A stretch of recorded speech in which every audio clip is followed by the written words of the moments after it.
All right.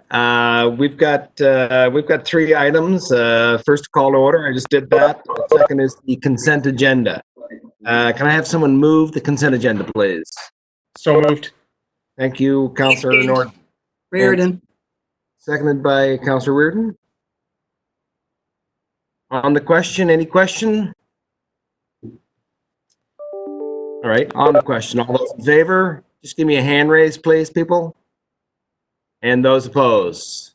Unanimous, thank you. Item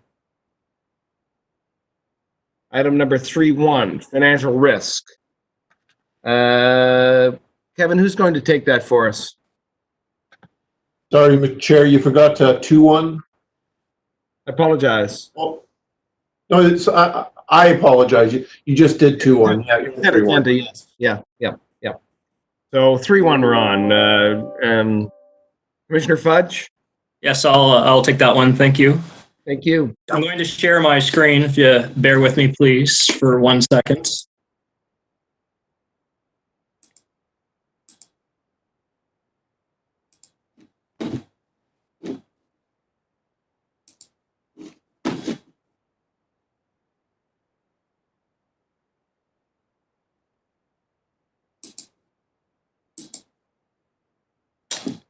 How does that look? Excellent. All right. Well, good evening, Mr. Chair, members of the Finance Committee. I'm presenting this report tonight, this presentation tonight on the, I guess, our projections on the financial impacts of COVID-19. I just want to be very clear, although I'm the one presenting, this really was a team effort. A lot of work was put into this, starting from the work that the commissioners and their teams have put into the analysis and submissions to the agency boards and commissions. I'd like to recognize Don Arbor in my area from the Finance Department and Craig Levine for the work they've put into this in a very short amount of time.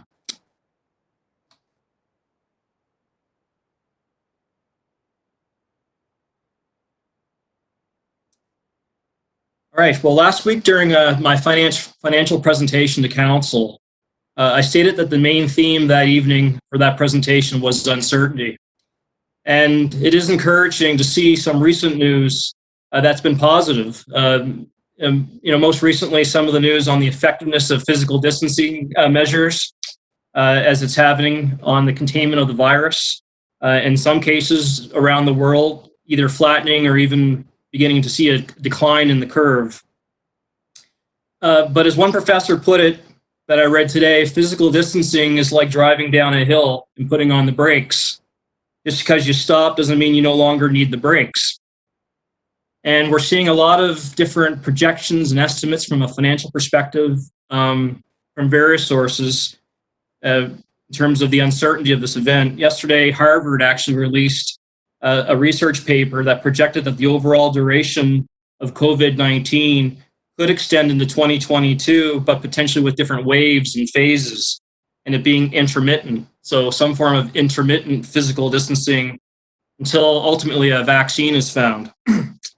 You see in other news recently from the International Monetary Fund, the IMF, and they're projecting that the global economy could shrink as much as 3%, and potentially we could go into an economic downturn that would be I guess the greatest since the Great Depression in the 30s, with a rebound hopefully in 2021. So we're seeing and experiencing a global economic shutdown for the first time. And this global economic shutdown is interesting. It's globally and in all demographics. So it's in advanced economies and in emerging economies. For Canada, the IMF is projecting an outlook for 2020 of contraction of 6.2%. In the US, it's pretty consistent around 5.8, 5.9%. So the bottom line on this slide and just the general message is, again, very uncertain times. We don't know how long this event will last, how many phases it will last, and what the potential economic outfall will be. With that, and in that, I guess in the same aspect, cities in Canada are especially exposed with respect to this event, because they don't have the same tools as other levels of government to absorb the economic conditions that we're experiencing.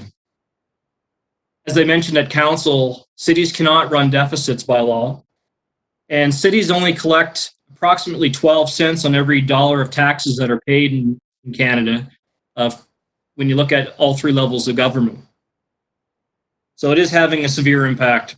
And cities have two options. They can either raise revenues during times like this, which means taxes, essentially, or we can cut expenditures. And it's interesting in this article, Enid Slack provided some comments for an article in the Globe and Mail. And Enid Slack, she's done some work for the City of Saint John on our fair tax report back in 2016. But some of the questions she asks in this article is, really, during times like this and situations like this, it merits questions that we all should ponder, such as what services should the province be doing compared to what services should municipalities be providing? Is there an appropriate mix of what the province should be responsible for or what municipalities should be responsible for? And do we have the right revenue mix at each level of government? She went on to say in that article, crises like these bear some of the systemic or underlying issues with respect to the system we are in. So the City of Saint John, again, had been very consistent and persistent in its call for a fundamental review of the municipal tax system since 2016, when we actually engaged Ms. Slack on the Fair Tax Report along with Harry Kitchen. And one of the overarching conclusions for that report was exactly what Ms. Slack is saying in this article, is that there needs to be a fundamental review of the tax system, in the municipal tax system. And in the conclusion of the report Enid Slack had authored in 2016 for the city, they indicated that the province should look at gradually getting out of levying property taxes, both to improve the transparency and accountability of the property tax and to provide much needed tax room to municipalities. So very consistent in her comments on this article, very consistent with the recommendations she provided to the city back in 2016.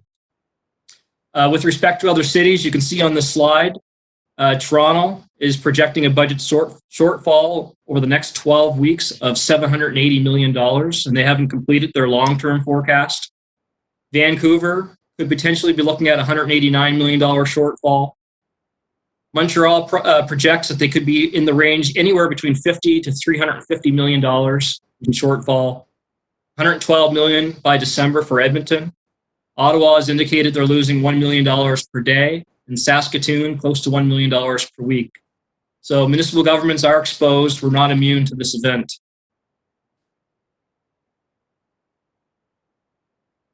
Finance Committee made long-term financial planning a major priority in 2016, and the impetus being embedding fiscal responsibility into the culture of the city, along with long-term strategic planning, really to achieve four overarching principles.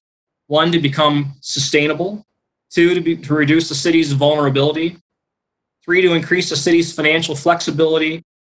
And four, to be accountable for our results. And it's in times like this that demonstrate that the importance of these principles.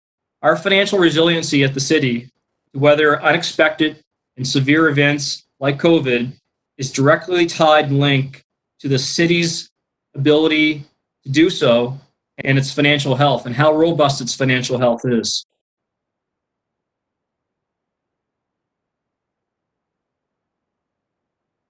Those financial policies adopted by council and the finance committee, although they sound very simple, and just to reiterate what they are very quickly, borrow wisely, don't spend more than you make, take good care of your property, replace the roof before buying new living room furniture, take control of your expenses before they can take control of you. They all sound common sense, but in combination, they are the basic elements of running a strong financial municipal government, household, or business. And the policy I didn't mention was save your money for a rainy day, which refers to the city's reserve policy. And as the slide says, right now it is raining, and it's raining hard, and we do not know when the rain is going to stop. But because the Finance Committee and Council has committed to these principles, we are now better positioned than we have been in the past to exercise some financial flexibility and to mitigate some of our financial vulnerabilities. And I'll just give you some examples on the slide. We now have a restructuring reserve in place. Going through a restructuring exercise Looking at our short-term risks, this is important. This has provided us some much-needed flexibility to reset the workforce and to reset our business structure. We have a winter weather reserve, flexibility to weather the storm or to weather one-time events, such as what we're experiencing right now. Didn't have that in the past. We have a benefit fluctuation reserve so that we can absorb unexpected changes in actuarial assumptions or claims that we didn't see coming our way. And we have capital reserves to help us avoid debt, such as renovations to our City Hall project, money we've saved on our Safe Clean Drinking Water project. These are all fundamental principles. These are all things that the Finance Committee have put in place that's really saving money for the city and adding tremendous value. Let's jump into our projections. We indicated at council meeting that we'd be back here at this meeting with our forecast, a more sophisticated forecast on where we see our financial results going as a result of the COVID event. And first, I just want to stress that the most important part of any forecast or projection are the assumptions. They make and break any forecast that you'll ever review. So I just want to walk through what these assumptions are very quickly. So first of all, these are based on projections that have been submitted by our service areas, our departments, our agency boards, and commissions. They're based on current conditions or under the assumption that the COVID-19 event is still occurring under this range of time, this timeline that we're providing an estimate for. So it's also based on current fuel and energy prices, that we continue with an essential service model. On a best case scenario, we've used the assumption that we're back to normal within 3 months. So it's obviously a very rosy, optimistic view. On our worst case scenario for 2020, we're presuming pandemic lasts for 9 months and we're back to normal December 31st. So that's the range that you'll see in the model, in the financial results. We're also assuming that our virtual one-stop development shop is functioning and functioning well. There's been some assumptions in the model for what a reduction in the permit inspection rezoning revenue may be under a 3-month and a 9-month event, being 10% and 50%. Again, we don't have a lot of data. This is our best estimate. And as we, for all these items, for all these assumptions, as we continue to get better data, we will revise the assumptions in the model. The model also assumes that the transit operation service reduction that was presented to council proceeds. It assumes that there's no severe winter weather or any other severe weather events that would cause any sort of financial stress for the city for the remainder of the year. It also includes the assumption that meter revenue consumption is reduced by 25%, and that late payment charges from the water utility are no longer a revenue source, as council endorsed that policy as part of its mitigation factors for the public on May 30th, 2020. So the general fund, our estimate for the impact of this event between a 3 and 9 month time frame is approximately between $4 million and $9 million for the general fund only. And when I say general fund, I'm talking the general fund and Saint John Transit, as it's a major subsidy expense in the general fund financial statements. So those would be losses of revenue associated with things like hotel levies, permit revenue, parking revenue, Saint John Transit revenue, recreation revenue, interest revenue, real estate revenue, such as rents and licenses. So on average, if you look at that on a per month basis, it's pretty close to what we've estimated at the council meeting at about 1.3 million per month on the worst case scenario.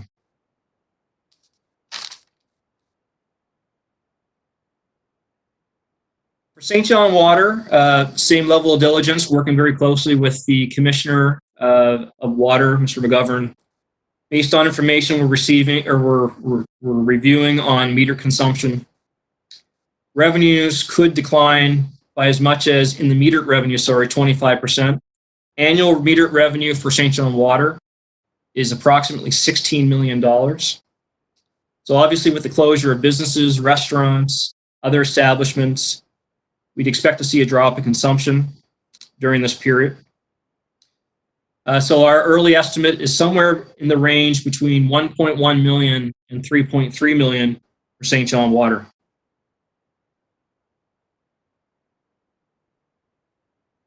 So on a consolidated basis between the two, overall impact of revenue erosion between $5.3 million and $12.2 million, depending on a best case and a worst case scenario.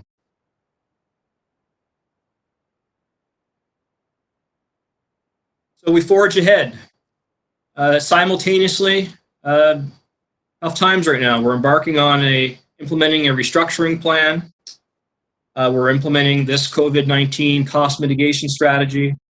We're still in the middle of a city hall move, and we're also embarking on an organizational restructuring project. Lots on the go. We have our work cut out for us in 2020. And as we work toward these substantial challenges, we need to be more than ever mindful of where we're going and where we want to go, and to continue to adhere to our financial plan and our financial policies.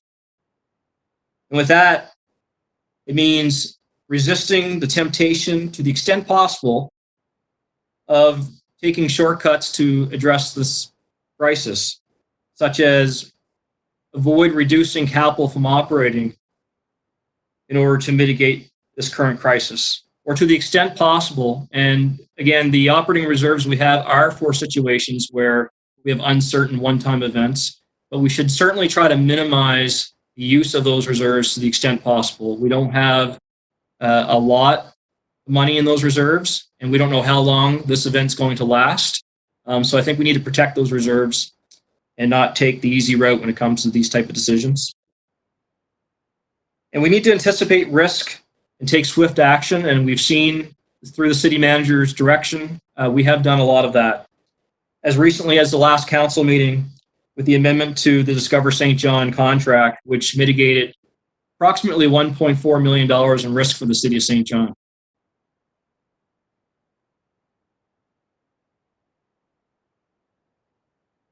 So the city manager very quickly directed all departments and requested that all agency boards and commissions participate in this cost mitigation strategy to address the potential financial fallout and the loss of revenue that I just presented. We've gone through this at council, just very quickly, between workforce adjustments, hiring freezes, freezing the overtime spending, freezing on discretionary spending. We've proceeded with, Saint John Transit has proceeded with a service reduction plan and reinstatement of fares. We're seeing slowly reinstatement of parking fees. We quickly and swiftly closed facilities such as ice rinks, sports fields, the aquatic center, TD station, trade and convention center to mitigate costs and risks to the city. And we've moved to an essential services model, which meant reduced service levels and cancellations of events, programs, and services. And I'll get into some of those impacts and what those services are a little bit later in the presentation. So the overall cost mitigation plan on the general fund side to address, and I'll talk about the worst case scenario, the $8.9 million. This is the request by the mayor at the last council meeting was please provide a simple graph, not a lot of numbers and details, and make it simple for us to understand. That's what I've tried to do. I'm not sure if I failed or succeeded, but you'll see in the top row, the worst case scenario. You'll see the legend below on what the cost mitigation strategy is to address $8.9 million in revenue erosion. Approximately 33% of the plan under the worst case, if you see the dark blue block, is in wages and benefits. So those items would be things like the casual layoffs that we spoke about at council, foregoing the hiring of summer students and the casual workforce coming up this summer, overtime reductions, a number of vacancies that exist that we will not fill during these current times, in addition to the workforce adjustments being planned for Saint John Transit. Another 15% is addressed through the renegotiation of Discover St. John contract. So just to be clear what that means, in the budget, in that contract, the way the budget was drafted, the city had planned on receiving about $1.4 million in hotel levies. And in the expense side of the budget, we had committed to provide a grant to Discover St. John for $2 million. So given that, and as such it was the case, if we were to collect $1.4 million in hotel levies, the net impact of the city of St. John would have been, give or take, $600,000. Once the COVID event occurred, and hotel levies obviously are not going to transpire, the risk became a risk to the city of St. John of having an agreement that committed a fixed amount of $2 million, but we were very exposed to not achieving the hotel levies that were budgeted for on our revenue side. So through working with Discover St. John, we were able to amend that contract and mitigate that risk, and that was significant. So that addresses about 15% of the plan. Another 18% of the plan is in purchase goods, and this is obviously things like fleet parts, shop supplies, other supplies that we're not going to be spending on right now because of the event and the mandatory order. Another 13% of that is in fuel, equipment, and rentals. And again, you can see the legend on the bottom with all the colors. 7% is freezing on outside consulting fees, professional fees that we would have had budgeted. 11% of the shortfall is the adjustments made by St. John Transit. So this is the overall plan for the general fund for 2020. I would also highlight the fact that within this plan, we've included plenty of contingencies, both on the revenue and the expense side. So we feel that it's a realistic plan and a conservative plan.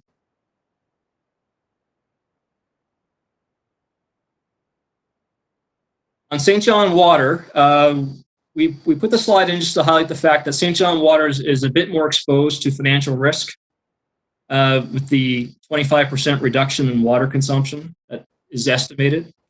And again, St. John Water has a very high infrastructure deficit. The Finance Committee, we presented that in the past, $300 million infrastructure deficit in St. John Water.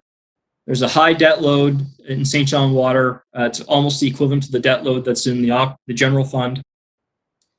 There are no operating reserves in place for the St. John Water, and there's very little flexibility to reduce operating expenses in St. John Water, given most of the expenses are really associated with the infrastructure. It's very infrastructure-heavy business, being a utility, and there's very little flexibility in the labor force for St. John Water to make any major reductions over the long term. So one of the only mechanisms available to St. John Water is to unfortunately look at adjusting, if this was a long-term event, some of the budgeted spend for capital from operating in order to absorb this loss. So this is the St. John Water cost control strategy. In the short term, I think, and Mr. McGovern can comment after the presentation if there's questions, but I think in the short term, not too much concern, very consistent in terms of the same categories as the general fund. We'll be looking at reductions in service salaries and benefits, some water treatment costs, some engineering costs, some savings in fuel, electricity. Over the long term, again, is where there's really more risk, as if that number grew beyond 3.3 million, that the risk is in having very little flexibility to mitigate that.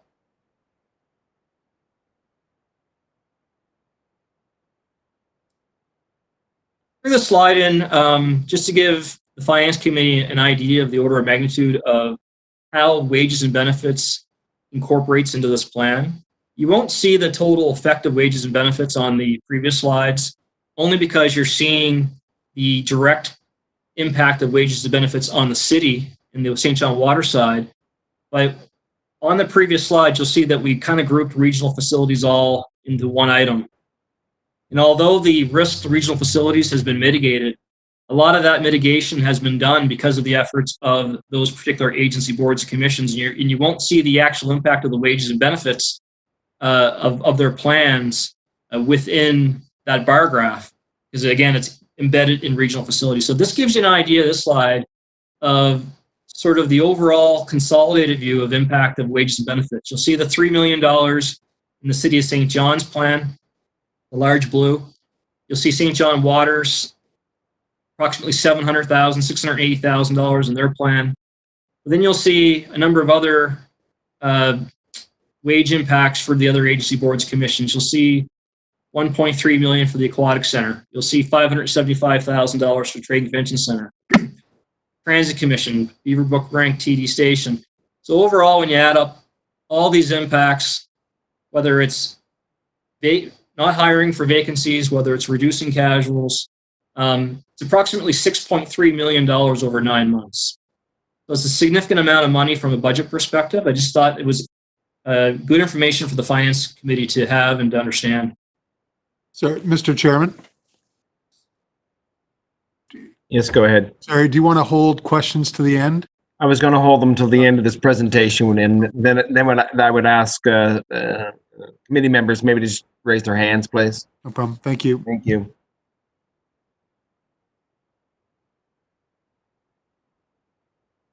The cost mitigation strategy and plans that were submitted by the service areas, we also asked service areas to include expected service impacts for Council and Finance Committee's consideration. I'll just walk through these very quickly. And I'd ask that any of these questions with respect to the operations or services be posed to the appropriate commissioner or the city manager at the end of the presentation. But some of the impacts that we will see in service based on this plan would be impacts to not moving forward with having lifeguards, crossing guards, maintenance on ball fields, playgrounds, splash pads, beaches, cancellation of programs such as Passport to Parks and the Mayor's Cup. We'd expect to see impacts on beautification such as flower planting, mowing, the playground programs, community group and pro-kid programs, obviously the reduction in transit service. We'd see a suspension of enforcement in some areas with respect to unsightly premises, zoning, other bylaws, responses to complaints, suspension of dangerous building programs, except for emergency cases. City funding for regular Canada Day program would be eliminated. We'd see a reduction of 10% in heritage and beautification grants. Obviously, continued closure of the Aquatic Center, TCC, TD Station, our arenas. Delaying the implementation of neighborhood plan. And of course, there'd probably be some very severe impacts to Discover Saint John with respect to what their programming and planning would have been for 2020. Again, this is under the assumption that we're still in a COVID event. We're still an essential service model. Over a longer term, in addition to just a longer duration of all those other items, we'd also see the New Year's celebration ought to be canceled, cancellation of the 2020-2021 arena season, impacts on park maintenance, potential reduction in asphalt overlay, delay in capital projects, reduction of heritage and beautification grants by 50%, impacts to the unilateral flushing program and sewer inspection program and meter replacement program in the utility. And again, as I mentioned, significant programming reduction for Discover Saint John.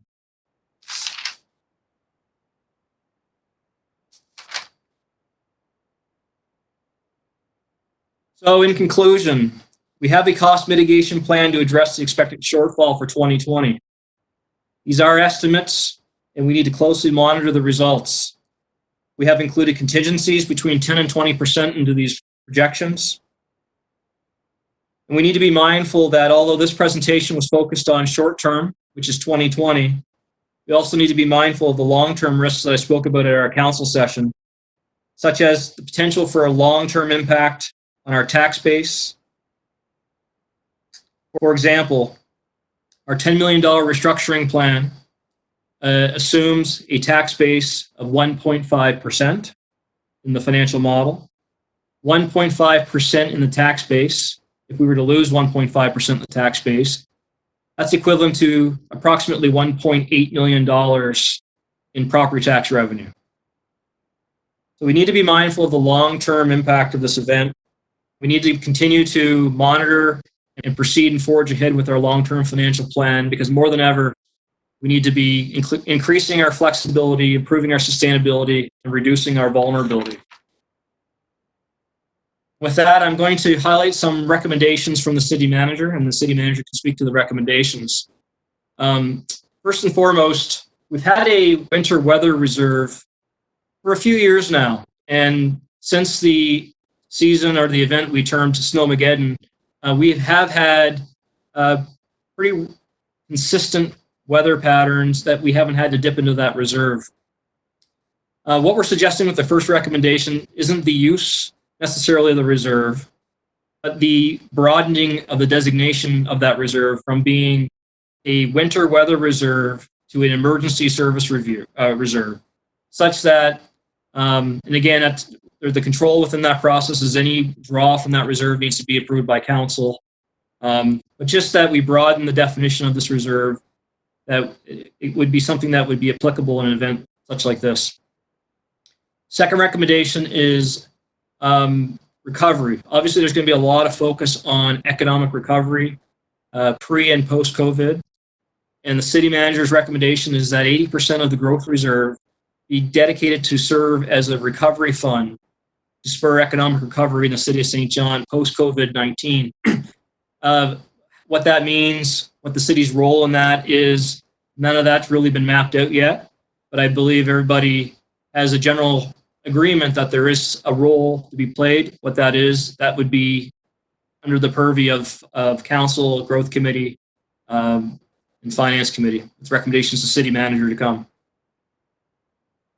Saint John Transit reduce its operating costs at a minimum of 25%, no later than May 15th, unless federal or provincial funds become available. So right now, Saint John Transit, I believe, based on their presentation, plan to address approximately 20% of the financial shortfall through their service reductions.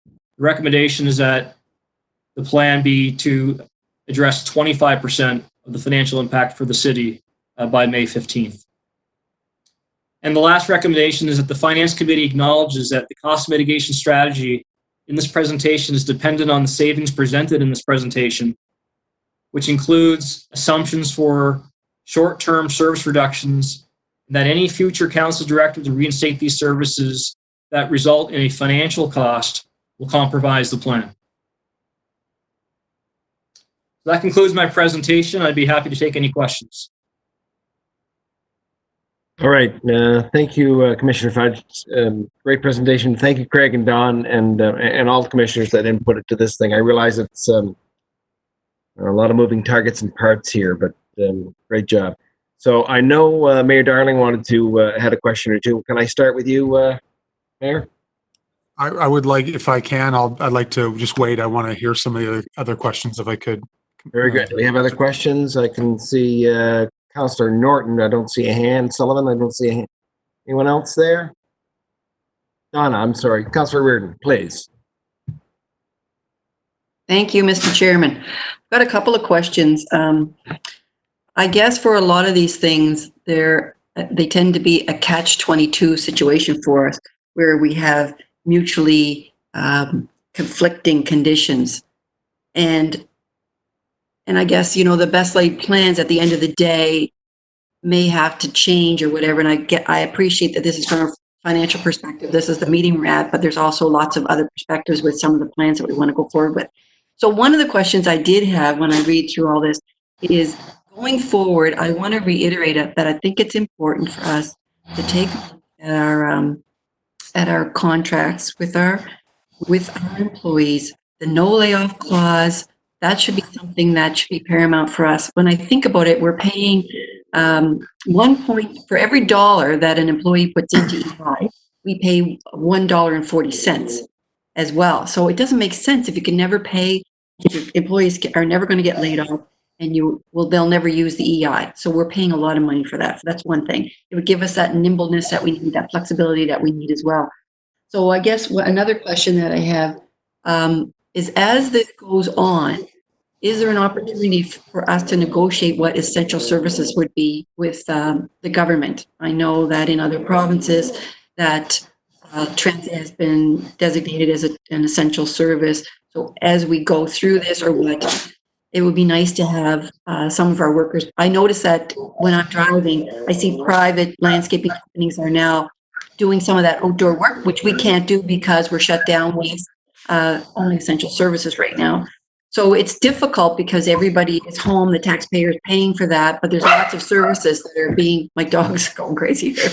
There are lots of services that are being picked up by the public and by private, I guess, that could be being done, but because we have to adhere to the strict code of essential services, is there an opportunity for us to negotiate that if this is going to go on further is one of the questions.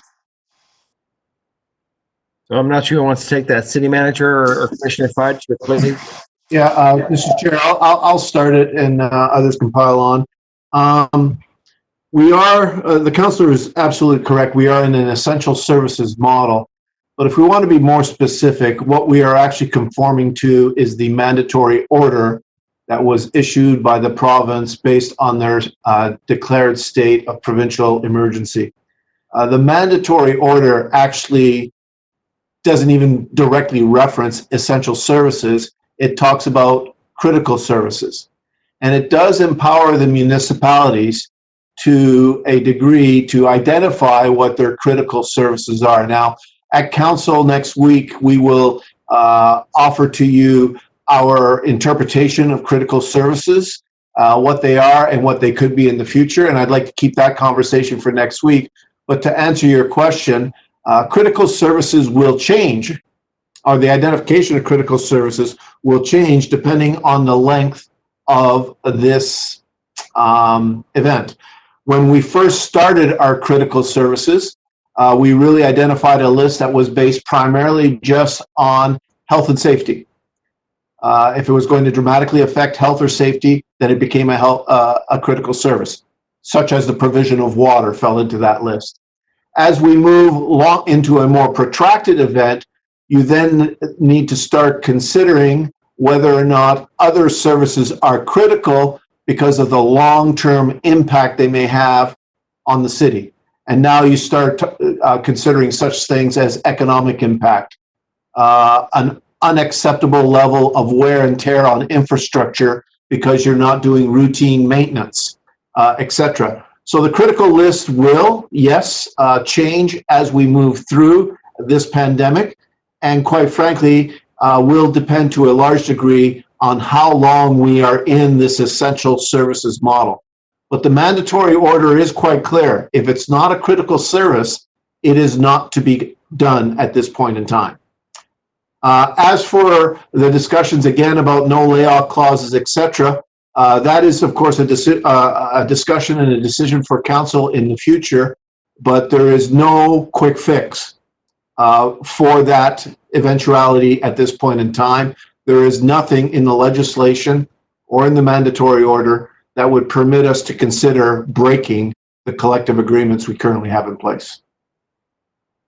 No, and I guess what I'm thinking is as we go forward, obviously, as we, negotiate other contracts, it would be nice with this experience behind us that we are cognizant of that as we go forward. So I guess that's one thing and I'll flip a couple of coins over for you. One, you have a lot of revenue that you can get from parking, but right now there are a lot of people uptown who don't have parking permits because they take their car every day and they go to work, but now they're off work.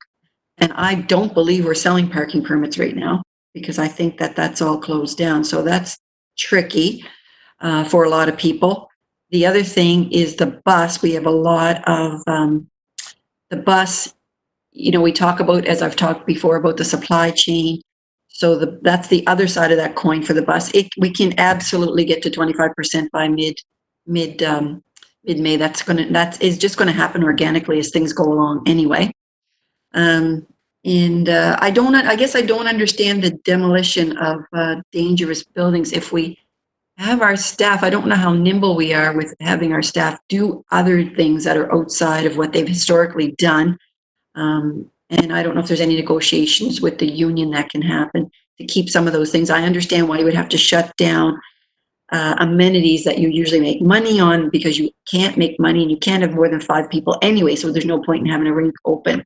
Those sorts of things I get, but for some services that we do provide, I guess it would just be some flexibility within the workforce to do other things. And I don't know if that's available to us or not, but that's the end of my comments. Thank you. Well, if I may, specifically on your last comment about the dilapidated building program, the reason that one is quite frankly suspended at this point in time is because we have terminated the employment of our casual workforce. And most of the people involved in that program were casual employees.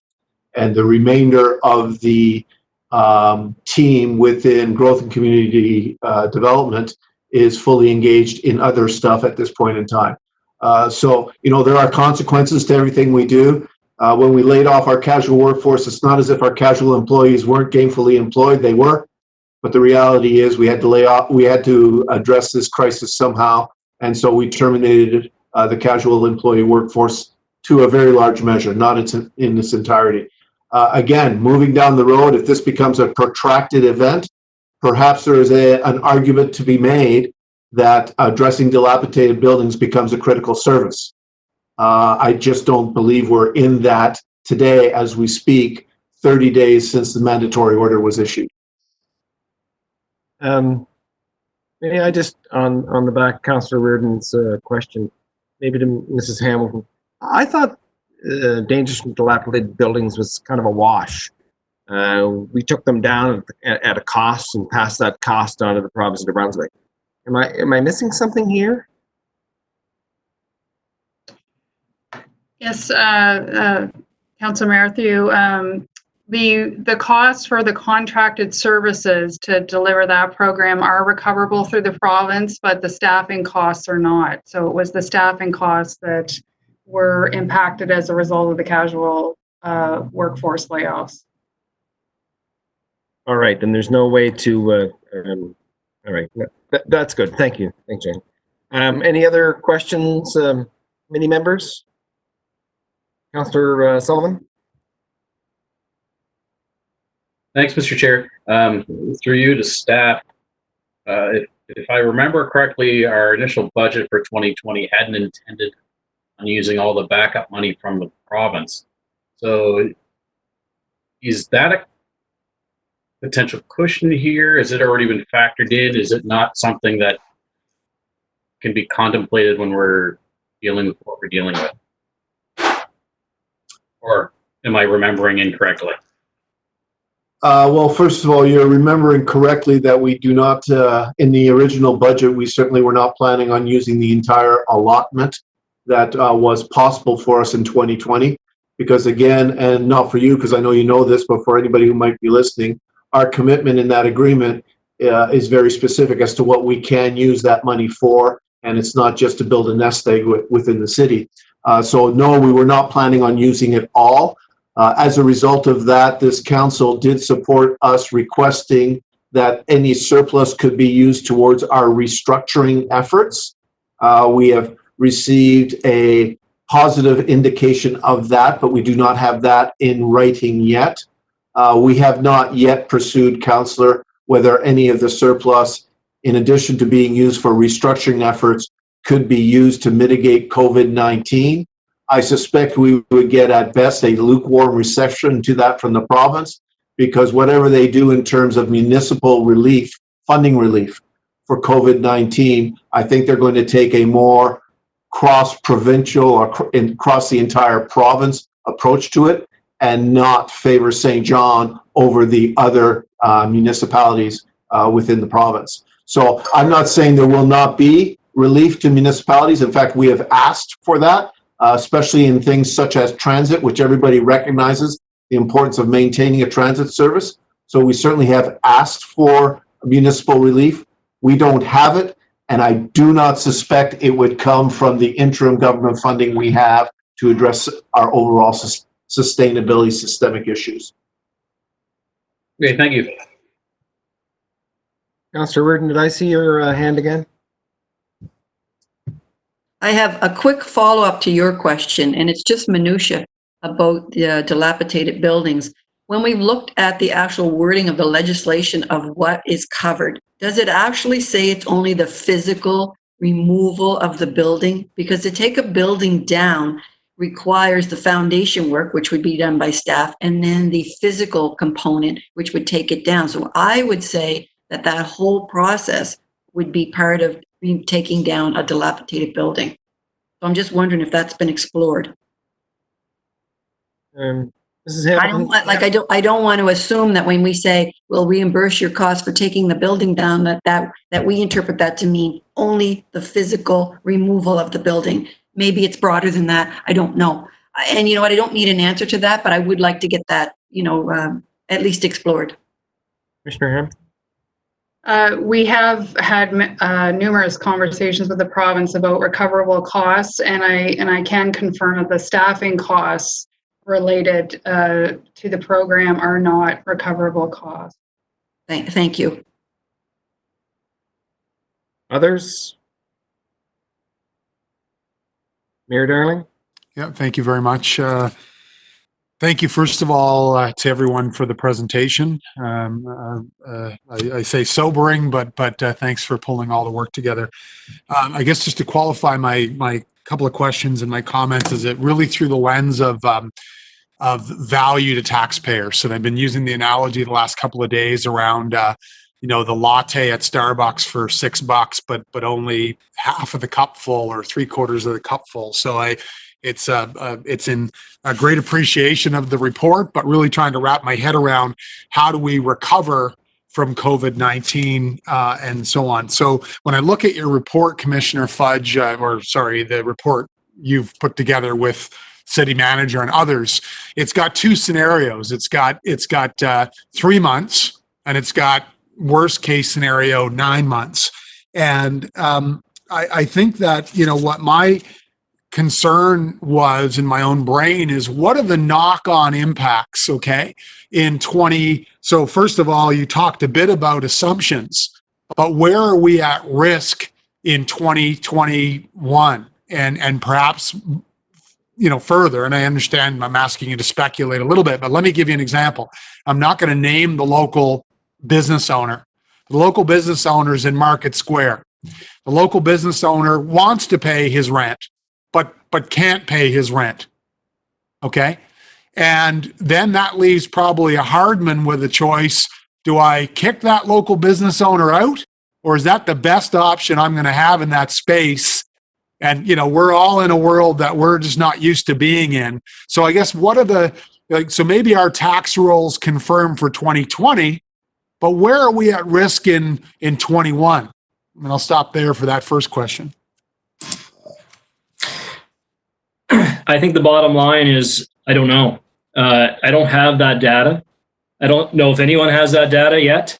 But certainly, as I said during the presentation, to not acknowledge that there's a long-term risk here, in particular where municipalities are so dependent on tax base and property taxes. And we know that this event is having a real impact on businesses, on employment.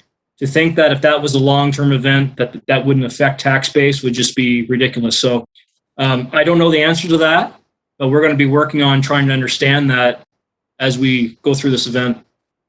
Okay, thank you. Sorry, Your Worship, can I just pile on?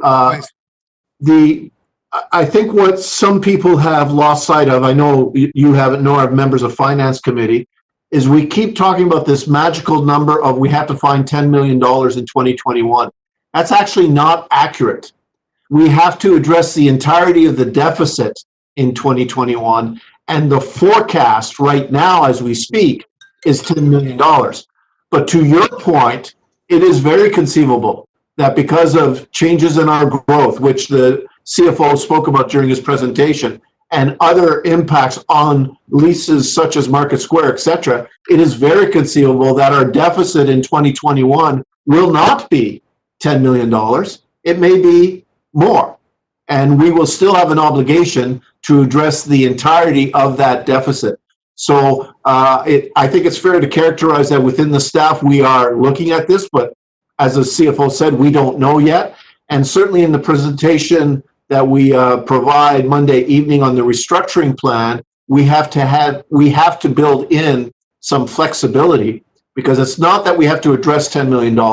It's that we have to address the entirety of the deficit, whatever that deficit is. Thank you for that clarity, City Manager. So I guess I'm reiterating what the commissioner and yourself have said, that there's some unknowns, there's some assumptions, and there potentially some risk in coming that we'll have a better understanding of as we move through. So that's the first point.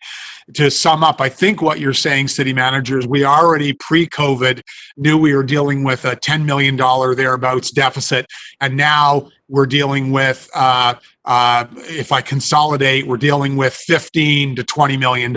Is that a fair statement? I actually think it's worse than that. Okay.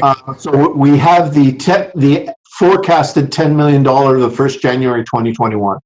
We have lost revenue of anywhere between $5 and $10 million, depending how long this one goes for. For both of those, we have a plan. The $10 million will be discussed Monday evening at council and was discussed at a previous finance committee. The $5 to $10 million for COVID-19, we have shown you today that we have mitigation strategies in place where we can address with that. We have 2 additional financial pressures that we should not lose sight of. The first one is that although we will address the $10 million deficit of the 1st of January 2021, our costs are still higher than our growth, and therefore we have not solved the problem longer term. So we need those transformational reforms to address the financial pressures in the long run, because it may be $10 million in 2021, but it's more than that in 22, more than that in 23, et cetera, et cetera. And then the other financial pressure that we have, and why we have one of the recommendations about the Growth Reserve Fund, is although the municipality can say we are not in a favorable financial position, we will have a role to play in recovery.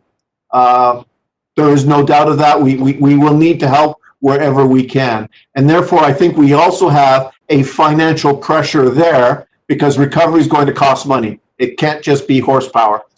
So $10 million anticipated forecast, 5 to 10, depending on how long this thing goes for, and those other 2 financial pressures as well.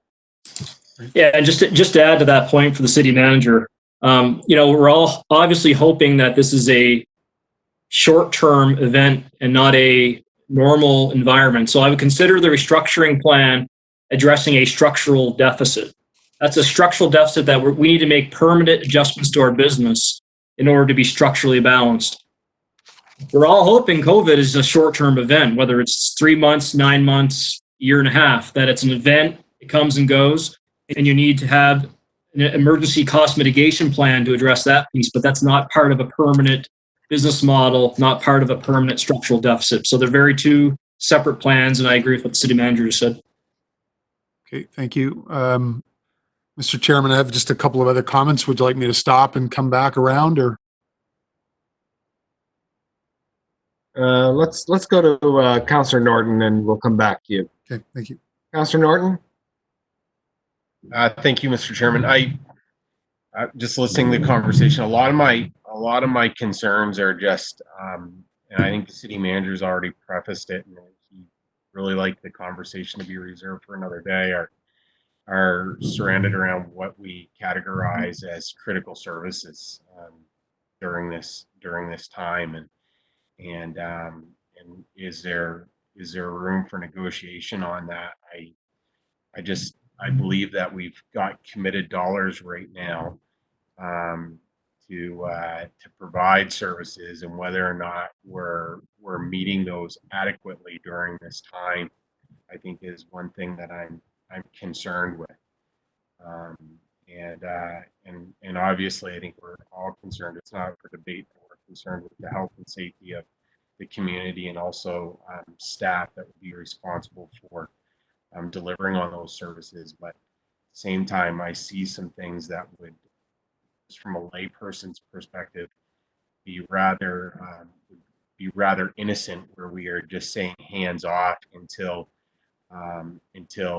the province changes its state of emergency. But I don't think it's I think it's reasonable for citizens to be looking at some communities offering one level of service, whether that be street sweeping or whether that be another value add, and St. John isn't. Now, conversely, I suppose you could say that St. John is offering some things where other communities aren't, but I think it's important during this time that we be as competitive as we can at the same time, with while also being as reasonably safe as we can as well.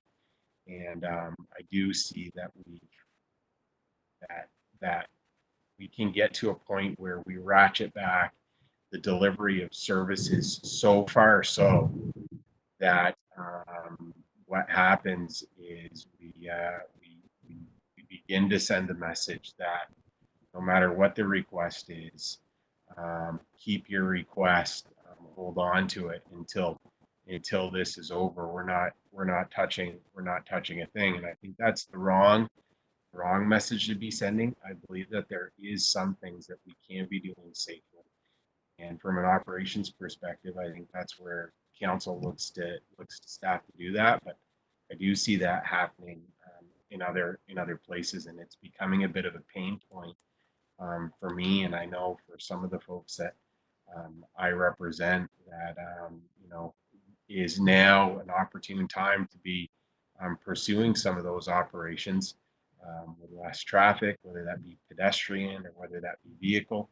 Are there some things that we can be doing that folks are looking at as it relates to making the city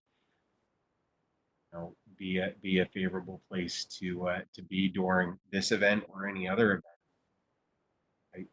I think we're looking to city management to say, is there still time or time during this event to be as competitive as we can with the dollars that are already committed? I think we can, and I'd like to push us a little bit harder on looking at what those operations are, and I believe those operations do exist. That's all. I probably got too far into the conversation that the CM wanted me to avoid, so apologies, Chair. So if I may on that, I think first of all, broadly speaking, I agree with what the councillor has mentioned, and rest assured, Finance Committee, that we are not stuck in the mud on this one in terms of what the list of critical services was on day one. Is not what the list of critical services will be throughout this pandemic. I'll give you a perfect example of what I'm referring to here. When we first started our essential services model, we shut down everything to do with development. There were no more building permits. There was none of that because we could not safely and effectively deliver that service. Since then, because we now know that the pandemic is going to go for a longer period of time, we can now make an argument that development activity in this city is a critical service, because if we do not continue it, then the economic impacts would be too profound. And therefore, we are working towards reinstating all development services. We already have permitting and building inspections being done safely, virtually. We are now taking a look at PAC and public hearings because that's a key part of development, and that's coming next. So as we can restore services, if there's an argument to be made that they are critical, and if we can satisfy all aspects of the mandatory order, then we can put them back in place. But we do have to have the argument as to why it is a critical service. That is a requirement of the mandatory order. And we do have to have the argument of how we are satisfying the health and safety requirements within that mandatory order. I fully recognize that some municipalities have taken certain liberties. I suppose they would argue that perhaps we have taken certain liberties in certain areas as well. I'm in contact on a regular basis with the other city administrative officers. I think I understand what the differences are. And absolutely, we will be reinstating services as quickly as we can, so long as we can satisfy the mandates of the mandatory order. We also have a team in place that is looking at the restoration of services for as soon as the mandatory order is amended or ideally lifted, so that we don't spend a couple weeks figuring out how to restore things, we're ready to go as soon as we can. So that work is all happening behind the scenes. But at the end of the day, to be quite direct about it, the mandatory order is an order, and we need to follow it. Very good. Thank you, City Manager. Mayor Darling again, please. Okay, thank you very much. So a little bit bigger picture here for me, just to share some of my own thinking is, first of all, I don't think it's ever been more important. And again, we don't know the bookends on this thing or the ripple impacts in this global impact, global health and economic, but it's never been more important to collaborate in the greater region of Saint John than it is now for economic and social recovery. And there's some great work going on from the agencies and from a sort of a collaborative movement here in the city. So I'm pretty pleased about that. And I've been thinking about the coexistence of a healthy corporation of the city of Saint John and a thriving and healthy community.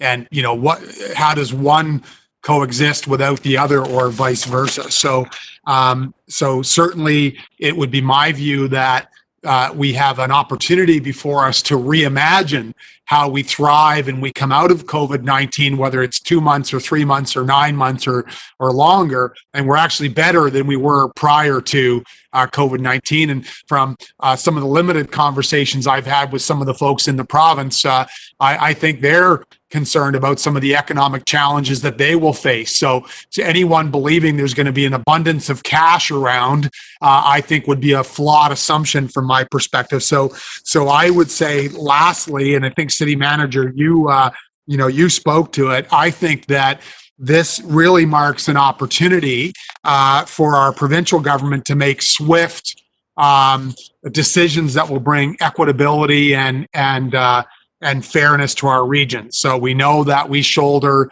a higher level of the cost burden. We know that the burden is in the millions of dollars. We know that when Saint John economy struggles, everybody agrees the whole region will struggle.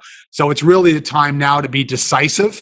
And I think we've been having all of those conversations. I think next week, City Manager, you and your team will highlight the work that we've done with the Sustaining Saint John 3-part plan. And I'm going to use the words, I think we've hit a home run in terms of all of our homework. So I just think that we are in unprecedented times, and I really call on us all as a region, and the provincial government, federal government will play a role for us to redefine how we move forward. I'm optimistic. I think we have many challenges right now, but I am really optimistic that this presents an opportunity to come together like we never have before.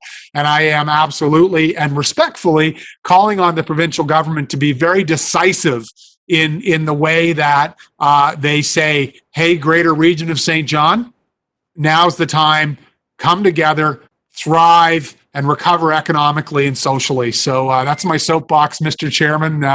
I'm certainly hopeful we use this time to come together to lead like we never have before. All right. Thank you, Mayor. Any other questions, comments, concerns? Or, City Manager, please.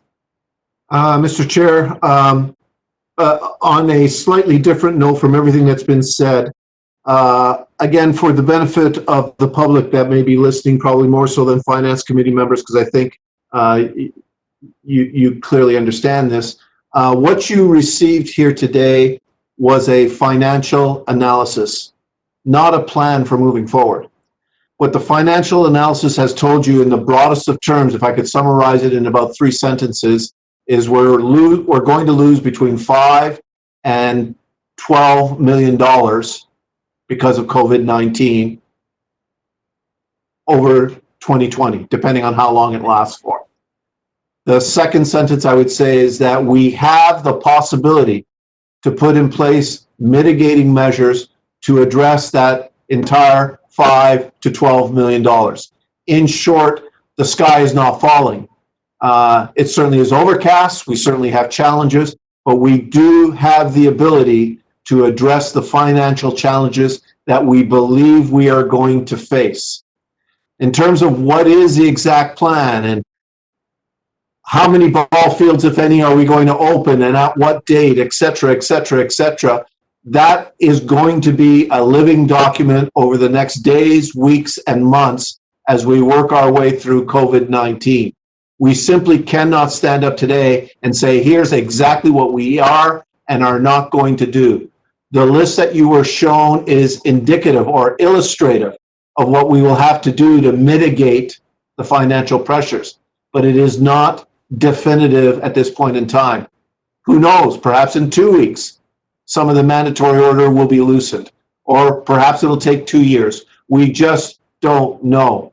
The message in the last recommendation on the recommendation slide is that we just need to understand, the Finance Committee and next week Council needs to understand that the more we ask to return to normal, the more we run the risk of incurring additional costs without necessarily getting the revenue.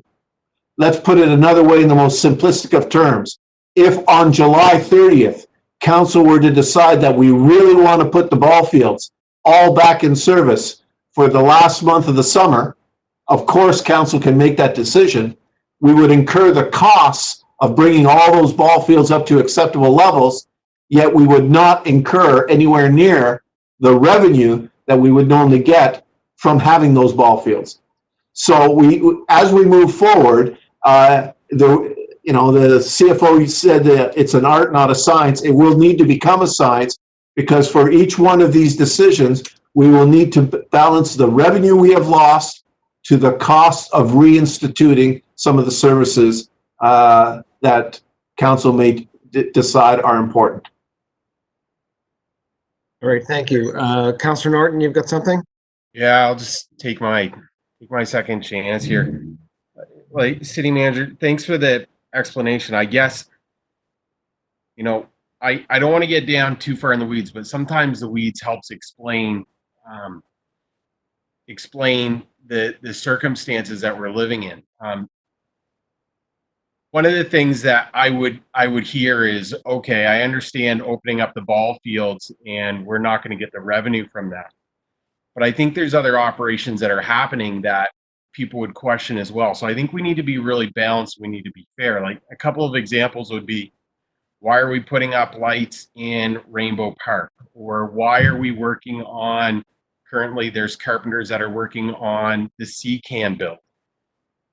Those are just two right off the cuff.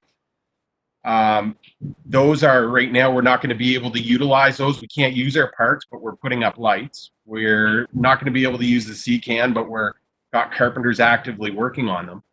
But everybody's walking on the sidewalks and using social distancing. And why aren't we cleaning the streets right now when traffic is at an all-time low? Those are the sorts of low-hanging fruit that I'm talking about. And part of my role and responsibility is to bring those concerns to the council table for staff to understand exactly some of the frustration of those citizens that are paying the bills see, because those optics are poor. When somebody's looking at what Fredericton's doing in street sweeping, yet we're putting up lights in Rainbow Park and we can't use the park, or we're building a C-CAN that we can't use, and yet one person would be in a machine cleaning the streets from the winter debris and sand that is there. Those things don't add up and they don't line up, and they're very difficult to justify to the average taxpayer. But what they can do is, by doing those things such as street sweeping and maybe aborting some of those other operations, whatever they are, what we are doing is we're setting ourselves up for future investment when somebody's looking at a community of choice. So, Councillor, I'm sorry. That's it. That's my second time, but I know that's on the ground, but that's an example. And whether there was committed dollars to that, or we already had the electricians, or it was a contract, understanding that the optics of that are there's no other way to put it. They are very, very challenging to people understand not opening up the ball fields. They get that. But people don't understand why we're not cleaning streets and we're not painting lines, whereas we're putting up lights in Rainbow Park and we're working on a CCAN build. Those things optically are very, very difficult, and they're frustrating for the people that are paying the bill. So if I may, we'll work on the messaging side of this and the optics side that you refer to, but allow me to address the specific examples you gave. The lights in the park were a contract that was let and is a construction activity. And the province in the mandatory order is quite clear that construction activity can continue. Same argument with the CCAN build. It is a construction activity and can continue. And quite frankly, the carpenter shop remains gainfully employed by doing that. But the mandatory order says that if it's not construction activity, for all intent and purpose, it needs to be a critical service. And I'm sorry, right now, I cannot justify street sweeping or the painting of lines as a critical service. I would like to do it. It would help us for sure, but we have a mandatory order that we must follow, and we are trying to follow it. So perhaps we need to get better at messaging and explaining, and certainly we are happy to address any concerns that any councillor would have or any member of the public would have on this stuff. But we are trying to do what we should be doing, which is following not only the spirit of the mandatory order, but the mandatory order itself. All right. If there's no one else, I'm just going to have a couple of comments and follow up. On the back of what Councillor Norton said, I agree. Whether they're a mandatory, whether they should or shouldn't be done, let's make not only council aware, city manager, but the public aware, because it does look, the optics are terrible. So I think we've got to work on that. I'm sure that anything that doesn't need to be done at this time is not being, at least I hope that, all right? As for the report itself, again, thank you very much. A lot of work went into it. There are just a massive amount of moving parts. A few things that worry me. Again, the mayor spoke to it briefly. Future growth worries me. How is this impacting future growth? I know we don't have an answer for that. We don't have a crystal ball. I do hope, and I'm sure that we've got our eyes on it, though. Also, on the back of what the mayor said, I'm optimistic that at the end of the day, something good comes out of this, and that could be more cooperation from the outlying regions. You know, a better and fair slice of that tax pie, that type of thing. I hope that something positive comes out of this. What I would say to finance is that, again, a lot of moving parts. If they can take some of the question marks out of this, and what comes to my mind of question marks is that, you know, we're negotiating contracts right now. And we know we've got 18 has a tentative settlement, and council hasn't seen it. If there's any way to bring that forward, okay, just to take the question mark out of it, I think that's something we should look into. Whether we put these, I know we're not supposed to get together, but if you put that group in Harbor Station and space them out, okay, something like that. I want some thought put into that. Every question mark we can take out of this presentation makes it a little easier to undertake. Commissioner Fudge, there are city manager's recommendations. I'm sorry, Mr. Scull. Did you want a motion to take those to council? Well, we're looking for a motion to take this entire presentation to council with the endorsement of the Finance Committee, which would in turn include the recommendations. All right. So if there isn't anything else, can I have a motion to take this presentation? I'll move that. Oh, second. Yeah. Councillor Sullivan and second by Councillor Reardon. Okay. On the question then, all those in favor? Aye. Hands up, please. Aye. Yeah. Thank you. Unanimous. Thank you very much. Thank you again, everyone. Next presentation, next on the agenda is gas detection agreement. Chief Clifford, do you want to take that for us, please?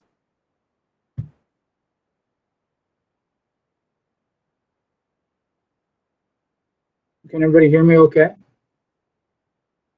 Have you got me now? Yes. Okay.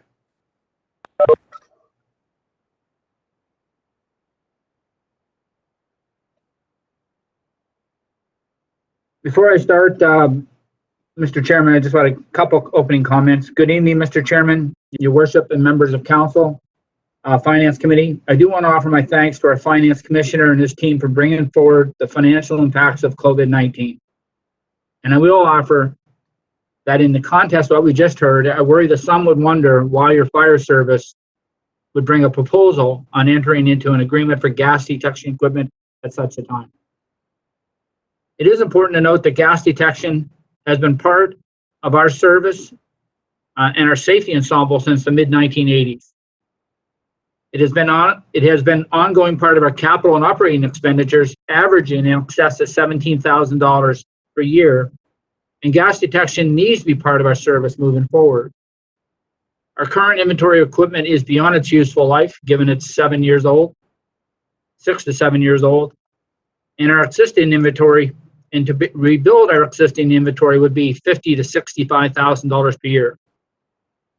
As part of this proposal tonight, we have reviewed our deployment and have reduced detection assets from 11 to 6 units and bringing the cost in at $16,490, and most importantly, less than the amount we are forecasted to spend in gas detection equipment during 2020 and future years. We believe this proposal is one of austerity, while at the same time supportive of maintaining, albeit in a different way, critical emergency response capability within the existing operating budget funds.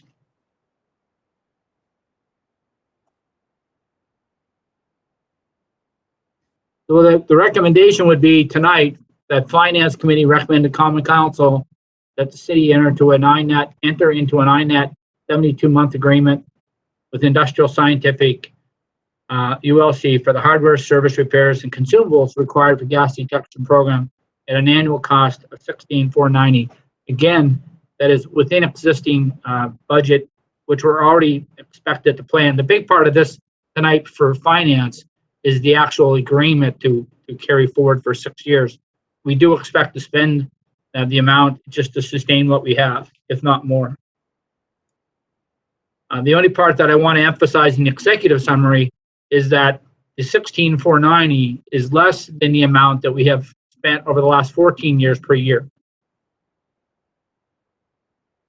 Also important to note that we do get $95,000 a year from the province to support our hazardous materials response team, and part of the expectation of that $95,000 is that we would sustain our gas detection program.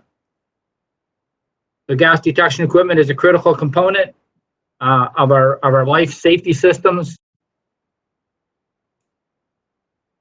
It's used in flammable liquid spills, carbon monoxide calls, confined space, establishing safe zones on any type of release, fire scene monitoring for hydrogen cyanide, fire investigations, hazmat response, natural gas. Historically, Saint John Fire has purchased the gas detection equipment with our capital budget and supported the ongoing maintenance and operating ongoing maintenance and gas with the operating budget. The actual purchase of the asset was with capital funds. At ballpark, $8,000 to $10,000 is spent on what we would call gas and repair and equipment every year. We have transitioned a number of our typical capital items like bunker gear, air packs, and even some of our heavy vehicles. Some of our vehicles are now financed through our operating budget. Part of not having to rely on borrowing money. A number of other departments have looked at our proposal. We've talked to materials management procurement. They're comfortable with the sole source procurement, given the nature of the product. Legal has reviewed the INET master agreement and have no issues with the legal form. We'll obviously, if finance agrees to move this forward to council, we will bring that agreement forward as part of that package. Saint John Water is certainly supportive from the standpoint of chlorine as a hazard within the water treatment areas. We've had to respond at different times with the gas detection equipment. Parks and Recreation, ammonia and rinks, we've had some history of having used the gas detection equipment in our own areas. Confined space for transportation and environment, and many times our folks are down in confined space areas whereby the gas detection equipment supports, first of all, assessing whether there's appropriate amount of oxygen in the confined space area, and also can determine whether there's any flammable hazard in the confined space. Fairly short and straightforward. Members of the Finance Committee, again, it is money that is already in the budget and is money that we expect to spend now and into the future, and the price tag is going to go up. And this is a matter of us controlling the price moving forward for 6 years. And we have reduced the assets from 11 to 6 assets. The price has increased based on technology and evolution of equipment. Be pleased to take any questions that you may have. Thank you, Chief. Questions, comments for the Chief? Councillor Reardon? Thank you.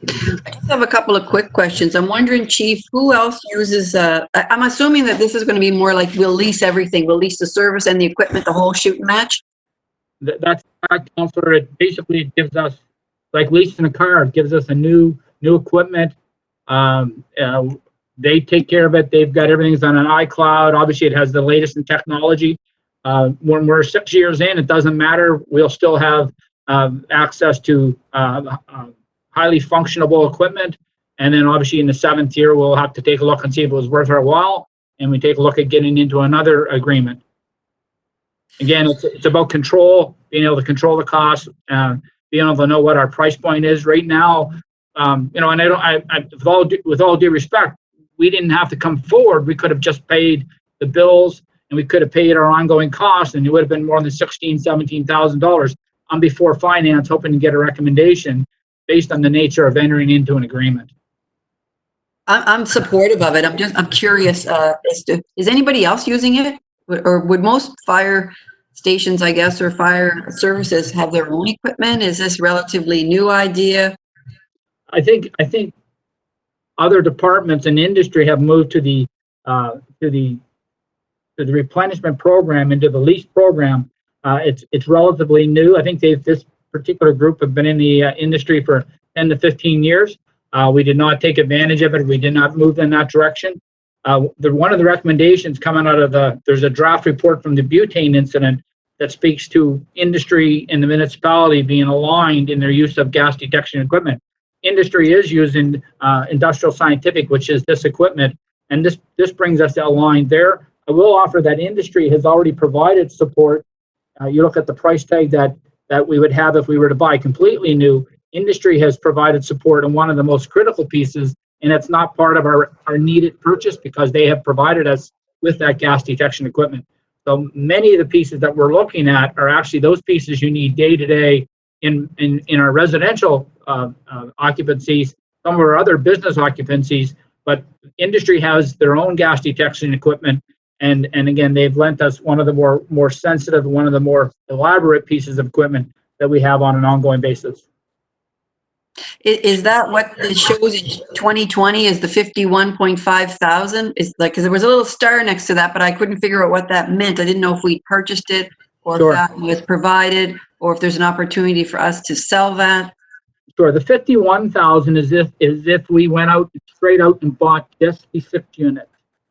So we went to go to capital and finance just the 6 units, not a maintenance program. We were just buying the 6 units. We would still be required to have the gas, the calibration gas, which is used every day to ensure that the units are measuring what they're supposed to. So the $51,000 was the price tag on our 6 units. The $50,000 to $65,000 was the price tag per year to replace all 11 units plus our very highly technical unit, which is our hazmat unit. That was the $50,000 to $65,000 price tag. I apologize. The 50,000 is very similar, but they're indeed two different proposals. Okay. And all that'll included the calibration and everything, obviously. The calibration is included in this program that we're proposing to finance tonight, yes. All right. Thanks so much. It's a good idea, I think. Thank you. Chief, could you stop sharing your screen, please, so that the chair can see everybody's images? All right. Any other questions, comments? Mr. Chairman, can I just ask a question? Absolutely. I'm sorry, I couldn't see you, Don. Go ahead, please, Yeah. Mr. Mayor. No problem. Thank you. I'm trying to get out of the chair. Yeah, no problem. We'll just give the chief a second here to. Yeah, how to get out of share. There we go. There we go. Thank you, Chief. Sorry about that. All right. Hi, Chief. Worship. Two questions. First of all, I support this as well in terms of having that technology for members.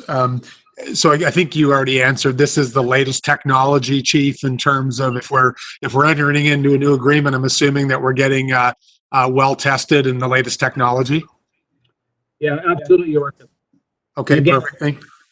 Thank you. And the second, Councillor Reardon hinted at as well, and I'm just always looking for opportunities. I know you do support in various ways, as does the Chief of Police, the greater region. Is this going to give our team the gear and the experience and so on to share this services out to the greater region? And is there some more opportunity there to take those partnerships to another level? Well, I think it's part of our regional hazmat agreement, Your Worship, which has been in place since 1988. So I think we've had that agreement as something to learn from for a long time. Anytime we respond to the outlying areas as part of the regional hazmat, we get cost plus back on that response. So the hazmat team is a regional, but a much larger region. We've actually can respond anywhere in the province. We've been downtown Moncton with our regional hazmat team. Okay, fantastic. I'd be pleased to move that recommendation, Mr. Chair. All right, I have a mover. Do I have a seconder? Second. Councillor Sullivan beats you with the. Okey dokey. Any other questions, comments, please? If not, on the question, all those in favor? Aye. Aye, I see. Any opposed? Carried unanimously. Thank you. Thank you. Thank you, Chief Clifford. One final item. Mr. Levine, are you going to take this for us? Yes, Mr. Chairman, I'll present this report. Thank you. Thank you. Through you, Mr. Chairman, and members of the Finance Committee. The purpose of this report is to have the Finance Committee endorse the reallocation of the city's portion of funding under the 2020 capital budget for projects that were not approved as part of the bilateral funding. We've also attached to the report a copy of the letter that we received from the province with the response.